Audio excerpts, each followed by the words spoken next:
kurwa! Nic, kurwa! Co, kurwa? Jajco, kurwa! Więc to tak, kurwa! Tak, kurwa! Ja cię zapierdolę, kurwa! Możesz ty, kurwa! Cześć, witam Was. Moi drodzy, dzisiaj o jednym chyba z największych świrów w polskiej polityce, o fanatyku religijnym i jednocześnie, jak na mój gust, niebezpiecznym człowieku. Niebezpiecznym, bo ma immunitet, ma jakąś tam władzę, ma wpływ na społeczeństwo.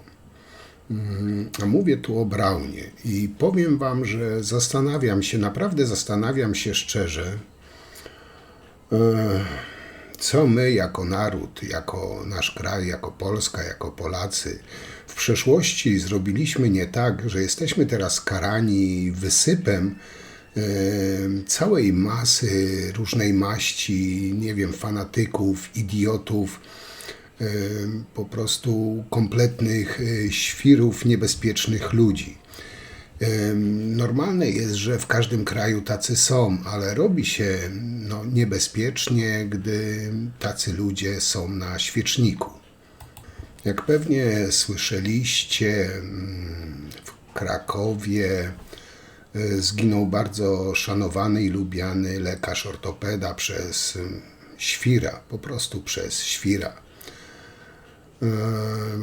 Wszedł do szpitala i po prostu zadźgał go nożem, zadając kilka uderzeń tym nożem. My boimy się o emigrantów, my boimy się, nie wiem, o tych napływowych, a to nasi, można powiedzieć, rodacy dokonują takich okrutnych mordów. Co ciekawe, tego lekarza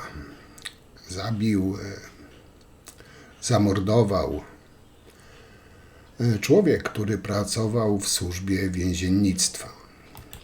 Zabił go Polak, katolik, patriota, prawicowiec, o dziwo, o zgrozo. No to ta śmierć już widocznie nie jest chyba aż tak ważna. Już nie jest tak nadmuchiwana, a w tej szczujni Ruspublika oczywiście próbowali to zrzucić na ciemnoskórego napastnika, emigranta. Ale nie był to emigrant. Zresztą to pokazuje najlepiej, jak nasze społeczeństwo jest po prostu zatruwane takim ściekiem medialnym, taką tępą propagandą.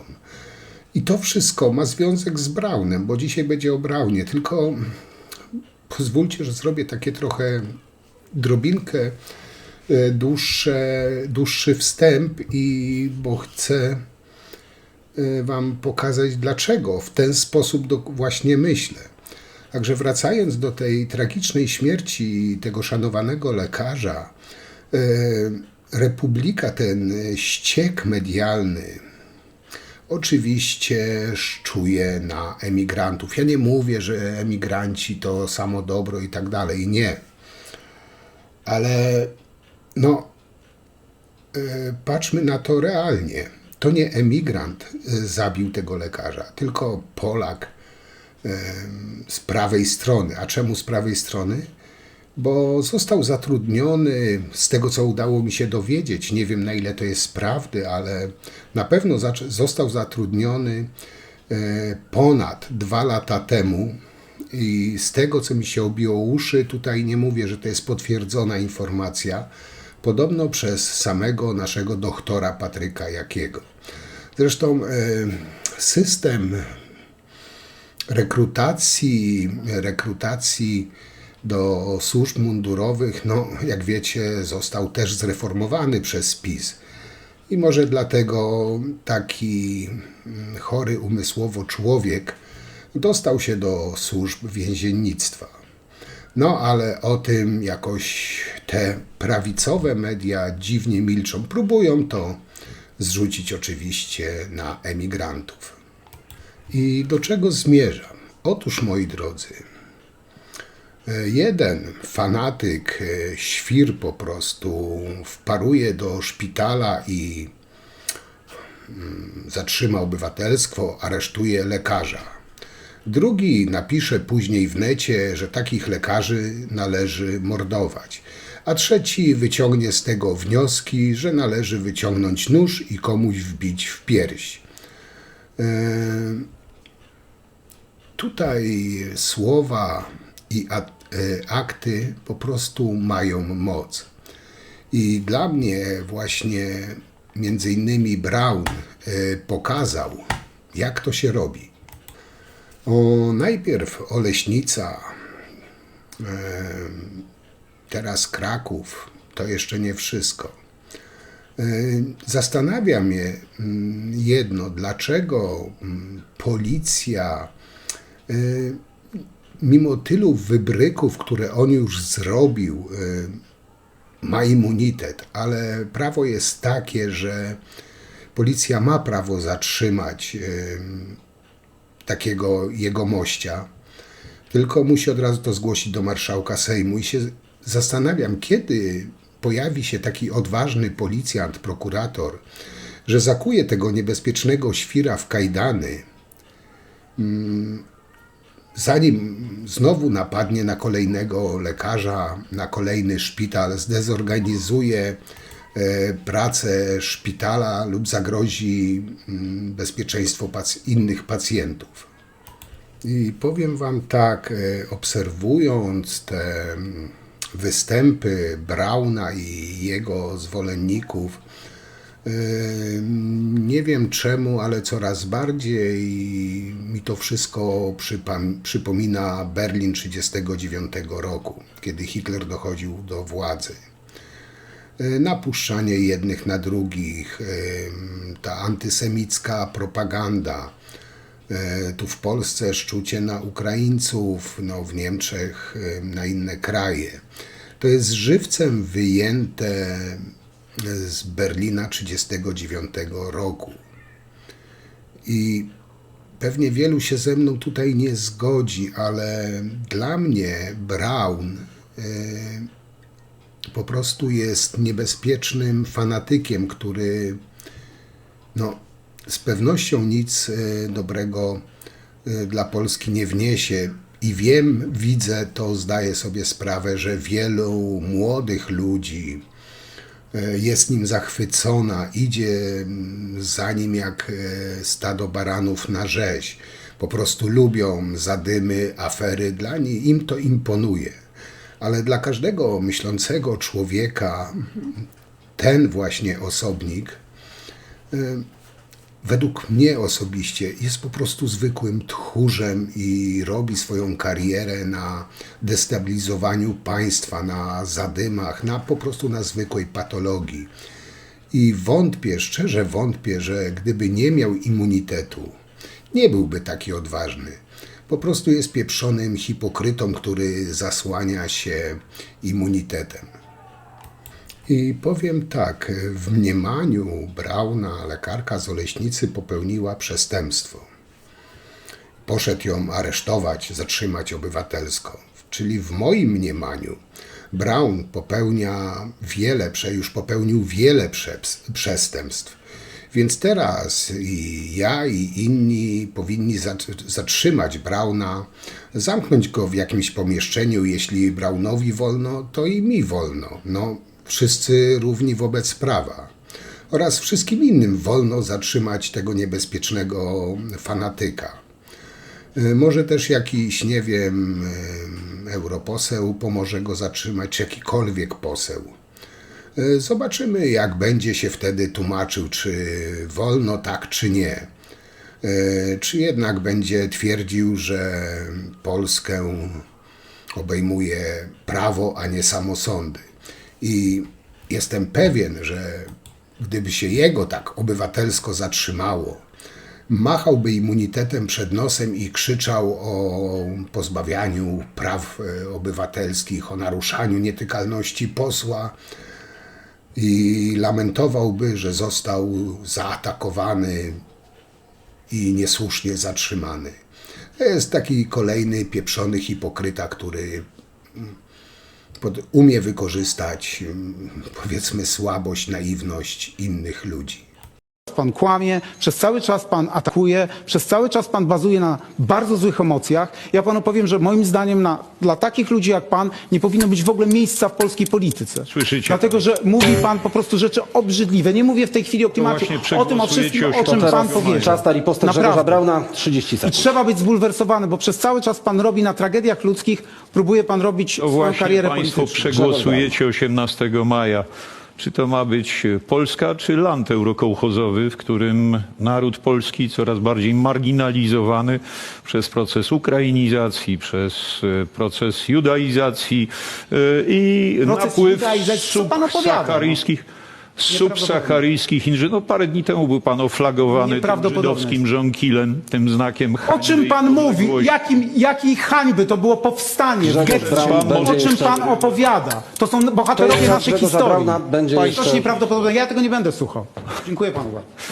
Rozumiem, Czas że minął mam na listę. 30 Teraz, sekund na monolog w odpowiedzi na Moi drodzy, po tej całej poniedziałkowej debacie odezwały się głosy o nadmiernie emocjonalnej reakcji Rafała Trzaskowskiego na, delikatnie rzecz ujmując, oburzające zachowanie tego brunatnego katotaliba Brauna. Ja się z tym osobiście nie zgodzę. Według mnie to była jedyna reakcja, na którą ten troglodyta zasłużył, obrażając ofiary bohaterskiego powstania w getcie warszawskim. I rozumiem, że Żydów można nie lubić, można ich nie uznawać, można ich potępiać, ale nie można odebrać tego, że ludzie w tamtym czasie, chociaż wiedzieli, że są na przegranej pozycji, nie chcieli iść na rzeź jak owce posłusznie, tylko po prostu wiedzieli, że zginą i chcieli zginąć w walce. Ten tępy jaskiniowiec obrażał tych ludzi, bo po prostu ma jakąś fobię na punkcie Żydów.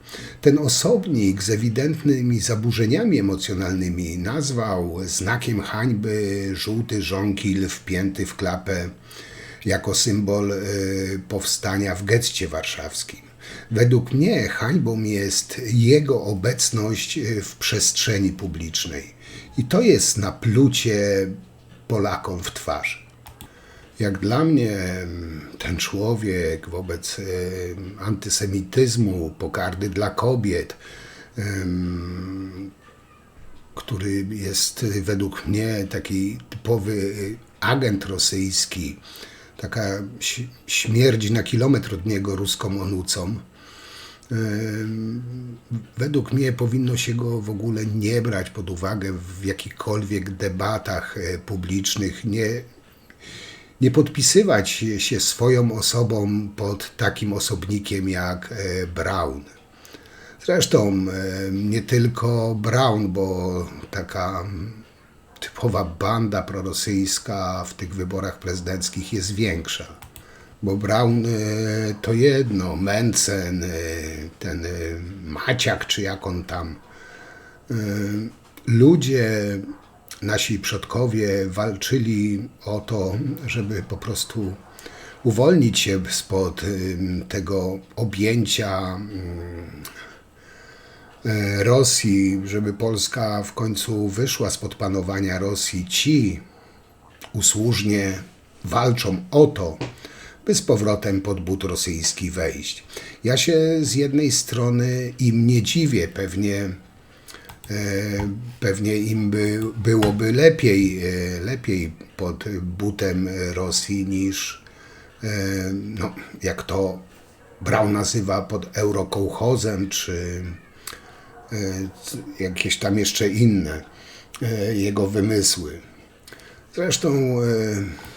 Zresztą jak to się mówi, pokaż mi swoich znajomych, pokaż mi swoich przyjaciół, a powiem ci, kim jesteś. Na pytanie dziennikarzy, Braun krytykował Netanyahu, znaczy potwierdził, że uważa go za ludobójcę. No i okej, to rozumiem, bo Netanyahu jest ludobójcą.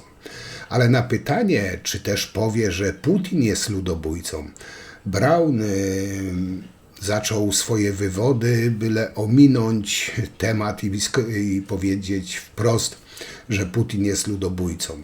Dla Brauna Putin nie jest ludobójcą, choć wyżyna setki tysięcy Ukraińców. I tu jeszcze raz powiem, można Ukraińców nie lubić, ale to są też ludzie. W Izraelu Netanjahu bardzo chętnie powiedział, że jest ludobójcą, ale z tej przeciwnej, nie pamiętam jak on się nazywa, co Izrael teraz z nim tam walczy, też już niechętnie mówił, że jest ludobójcą. Czyli dla Brauna ludobójcy są tylko Żydzi. Wszyscy inni, no Putin to niemal chodzący anioł i on by najchętniej by sobie nawzajem laskę zrobili.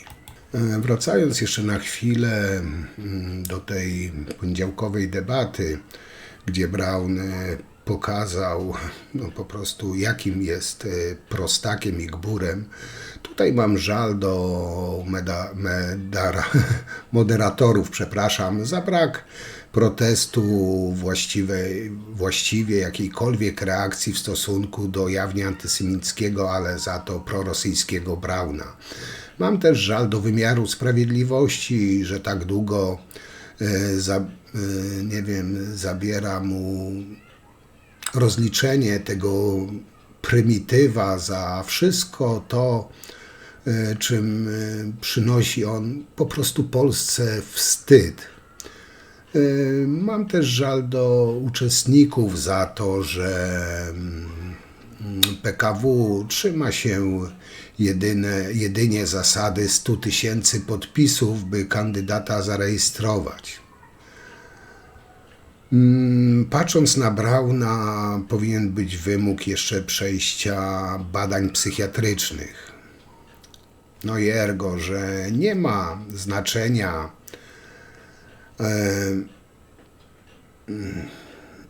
nie ma znacznie ostrzejszych kryteriów dopuszczania kandydatów na listę wyborczą. No tutaj właśnie mówię na przykład o badaniach psychiatrycznych, bo czemu kierowca zawodowy musi przejść badania psychotechniczne, a na najwyższy urząd w państwie może się tak praktycznie dostać każdy świr, każdy psychopata, który zbierze 100 000 podpisów.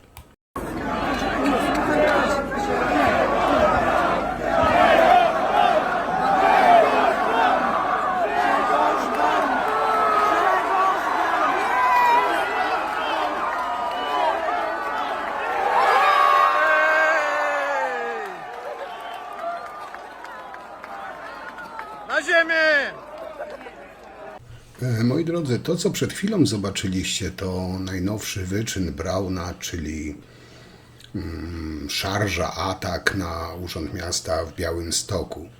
Nie spodobała mu się flaga ukraińska na tym budynku. I podburzył tłum do jej zdjęcia, jakaś drabina. No tutaj co mogę powiedzieć, no chyba tylko bić brawa dla policji, no bo to jest kolejne takie wybitne zabezpieczenie i reakcja na zamieszki tej hołoty z Braunem na czele. Niedługo, szanowna policjo, wam zaczną komisariaty pacyfikować. Sejm, szpital, Urząd Miasta, co następne? Wybijanie szyb, samosądy, nie wiem, jakieś pogromy. Ten zaburzony psychicznie narcyz robi co chce, wy nawet palcem nie kiwniecie. Jest kolejny chory z nienawiści, w cudzysłowie patriota i jego wyznawcy. I tutaj moje pytanie, ile jeszcze trzeba, co jeszcze potrzeba, by po prostu zatrzymać tego świra? Za chwilę zaczną bić ludzi na ulicach, bo ktoś spojrzy nie tak, ktoś odezwie się, nie wiem, w obcym języku, czy nie daj Bóg, wygląd będzie miał niepolski, niepatriotyczny. No kuźwa, dość tego, no. Braun zaczyna, według mojego przekonania, Braun mi zaczyna przypominać takiego polskiego Hitlera.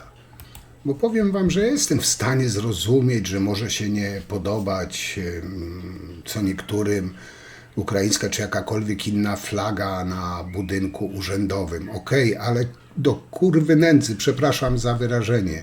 Czy my żyjemy w jakiejś pieprzonej, bananowej republice z wataszką na czele, że nie ma prawa, że nie robi się to zgodnie z jakimiś cywilizowanymi zasadami, tylko jakaś banda rozjuszonych świrów atakuje budynek z drabiną, włazi na drabinę, a policja się temu przygląda? W jakim my, kurwa, kraju żyjemy? Co to ma być? I jeszcze raz zadam pytanie. Kto, kuźwa, tego świra, niebezpiecznego świra w końcu powstrzyma? Bo jeszcze trochę i zacznie dojść do jakichś, nie wiem, pogromów, samosądów, wybijania szyb. Może, nie wiem, jeszcze jakieś obozy zaczną budować dla tych, co według nich nie są Polakami, patriotami. Gdzie my do cholery żyjemy? I potem się nie dziwmy, że ruska prasa podległa Putinowi wychwala Brauna na swoich stronach, wypisuje o nim pochlebne zdania. No jak ma nie tego, no facet rozpieprza nasz kraj, dla ruskich w to mi graj. I co ciekawe, Braun ma korzenie żydowskie, a nienawidzi Żydów. Hitler miał podobnie. Nie wiem, co ci, którzy mają żydowskie korzenie, nienawidzą tak swojej krwi. No ale o to już nie wiem. I powiem tak, wracając jeszcze do tej debaty całej. Bo gdyby ci, właśnie mówiłem o sprawdzaniu, o rzetelnym sprawdzaniu czy segregowaniu tych kandydatów na prezydenta, żeby tam po prostu nie mógł się dostać po prostu każdy świr, każdy jaskiniowiec na ten urząd. Bo gdyby ci byli rzetelnie prześwietlani i przed dopuszczeniem ich na taką listę, gdzie mają zebrać te 100 000 podpisów, to nie mielibyśmy teraz jakichś rusofili, szmaciaków, tępych trepów, jakubiaków czy innych psychicznie zaburzonych Braunów, obrońców głęboko patologicznych ciąż.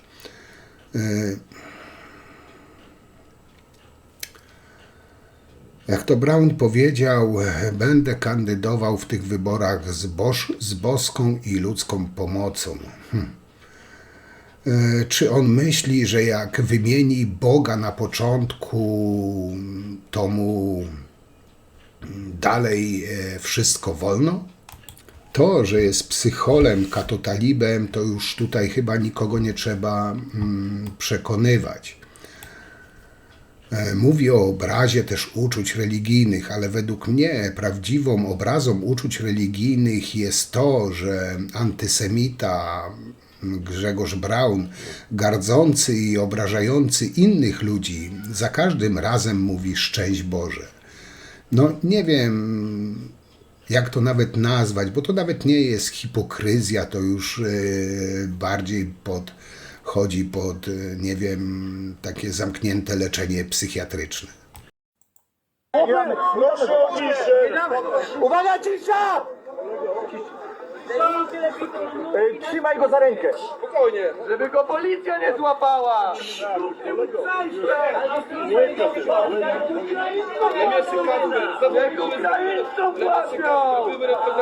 Ukraińcy rządzą, biją, kurwa, Polaków, a policja nic nie robi.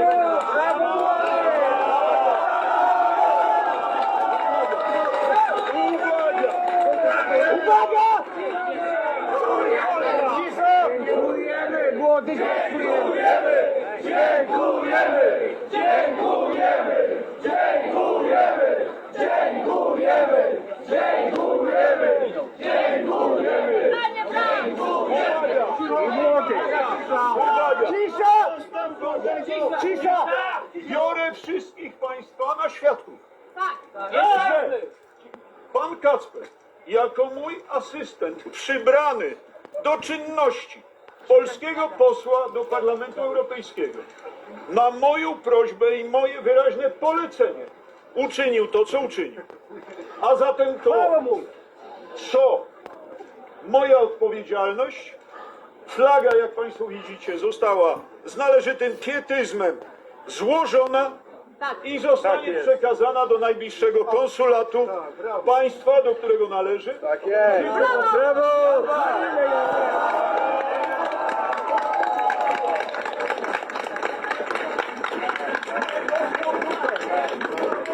Nie doszło tutaj, nie ma za co. Panu Kacprowi dziękujcie, dlatego że...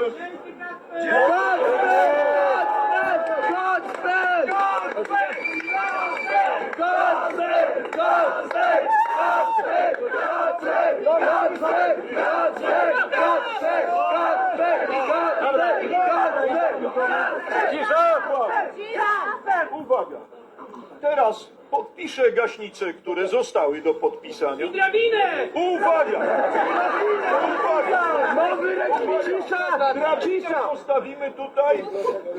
Być może otworzycie kiedyś Państwo tutaj lokalną izbę pamięci, jakieś lokalne muzeum odzyskiwania niepodległości.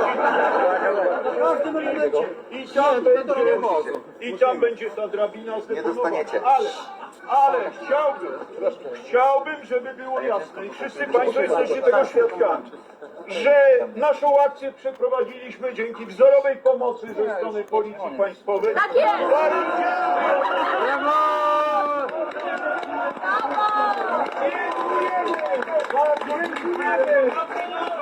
Obecność Policji Polskiej w tym miejscu, ciągle jeszcze polskiej, podniosła nasze poczucie bezpieczeństwa. Panowie policjanci w kluczowym momencie trzymali te drabiny. Bardzo dziękuję. Brawo! Co wy robicie? Nie, co wy robicie? Brawa dla nich.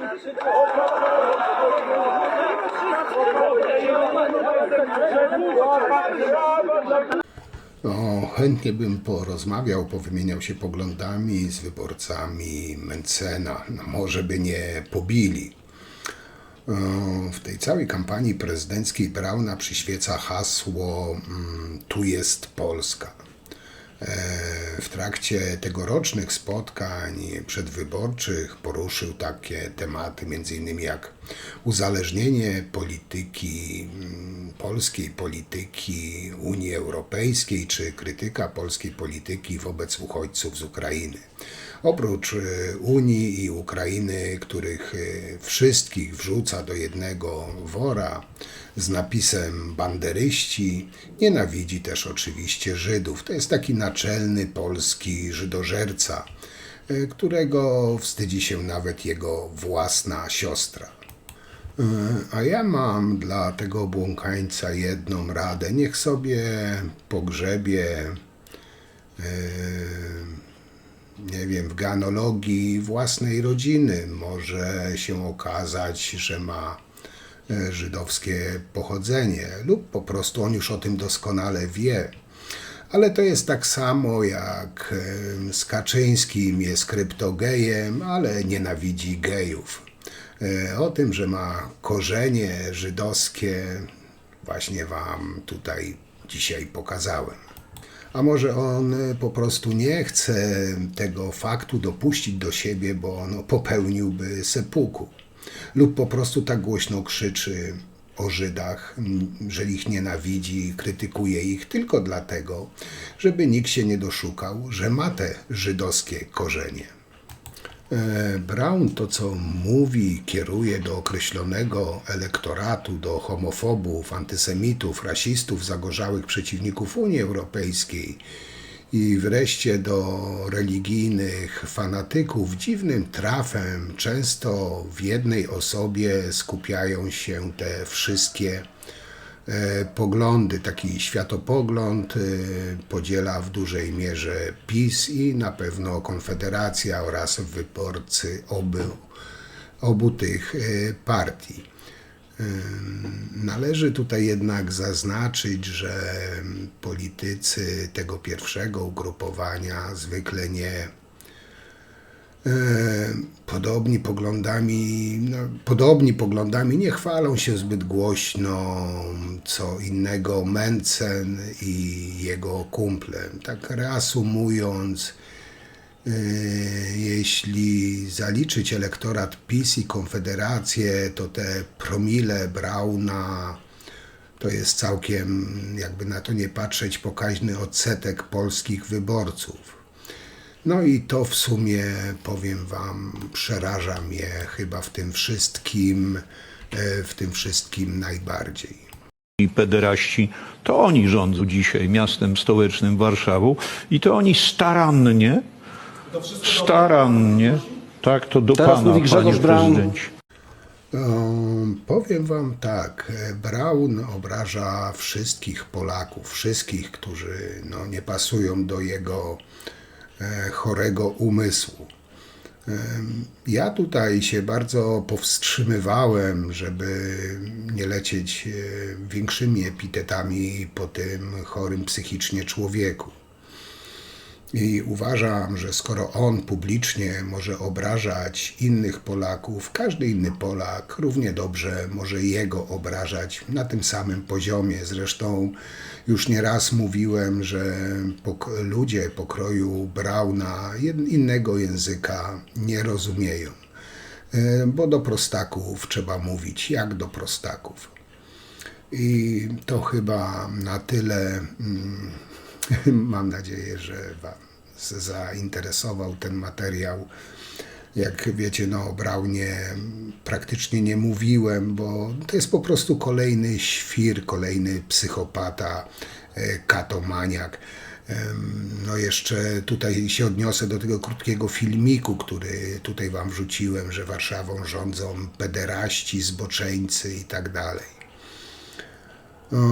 Równie dobrze, a może nawet bardziej prawidłowo powinno się powiedzieć, że jego pieprzonym kościółkiem rządzą pedofile, zboczeńcy, pederaści, cała gama morderców i zwyrodnialców. Ale Braunowi to jakoś nie przeszkadza, a być może należy myśleć, że jemu się to wręcz podoba. Ale to zostawię otwarte pytanie. I tym właśnie otwartym pytaniem na dzisiaj zakończę. Jak zawsze piszcie, komentujcie, oceniajcie. Ja wam już bardzo dziękuję i cóż, do zobaczenia przy następnym materiale. Trzymajcie się, cześć.